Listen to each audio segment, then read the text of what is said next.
আমি জানি না আপনারা কম্পিউটারে আর মোবাইলের মাঝে কিভাবে ফাইল শেয়ার করেন।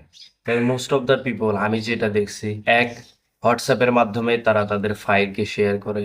দুই, বেশিরভাগ কেবলের মাধ্যমে শেয়ার করে। তো আমার ক্ষেত্রেও শুরুতে যখন আমি কম্পিউটার নিয়েছিলাম তখন আমি এই প্রবলেমটা ফেস করি যে আমার মোবাইলে কিছু ডাটা আছে, সেগুলাকে আমি কম্পিউটারে কিভাবে স্থানান্তর করব। তো সেক্ষেত্রে আমি যে প্রবলেম ফেস করছি, এটার সমাধান হিসেবে অনেকগুলা ওয়ে ছিল। সবচেয়ে পপুলার যেটা ছিল শেয়ার ইট তৎকালীন সময়।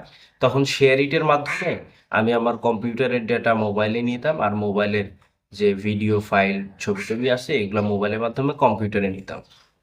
কিন্তু এইটাতে দেখা যেত যে নিয়মিতই আমার কাজটা হয়ে যেত বড় ফাইলের ক্ষেত্রে।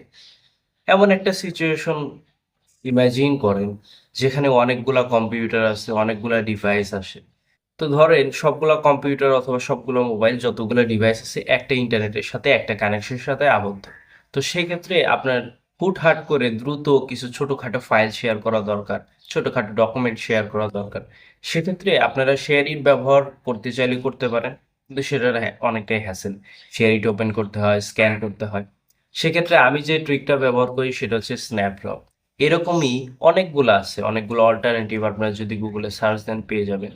তো আমি কি করি, স্ন্যাপড্রপের মাধ্যমে দুইটা ডিভাইসে স্ন্যাপড্রপ ওপেন করি। আপনারা যদি গুগলে সার্চ দেন স্ন্যাপড্রপ পেয়ে যাবেন। ধরেন একটা কম্পিউটার থেকে অন্য একটা কম্পিউটারে ফাইল শেয়ার করবেন এবং দুইটা ইন্টার কানেক্টেড, একই ইন্টারনেটের সাথে সংযুক্ত আছে। তো একটা কম্পিউটারে স্ন্যাপড্রপ ওপেন করলেন, ঠিক একইভাবে অন্য একটা কম্পিউটারে স্ন্যাপড্রপ ওপেন করলেন। স্ন্যাপড্রপ ওপেন করলে যে দুইজনের নাম আপনি দেখতে পারবেন, র্যান্ডমলি এলোমেলো নাম আসে, ইউ গেট দ্য পয়েন্ট দিয়ে এই দুইটাই আমার ডিভাইস।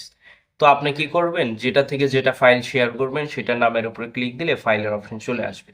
আপনি ফাইল শেয়ার করে দিলে ওখানে একটা পপ আপ আসবে যে আপনি ডাউনলোড অথবা সেভ দিলে বাস ফাইল শেয়ার হয়ে গেল।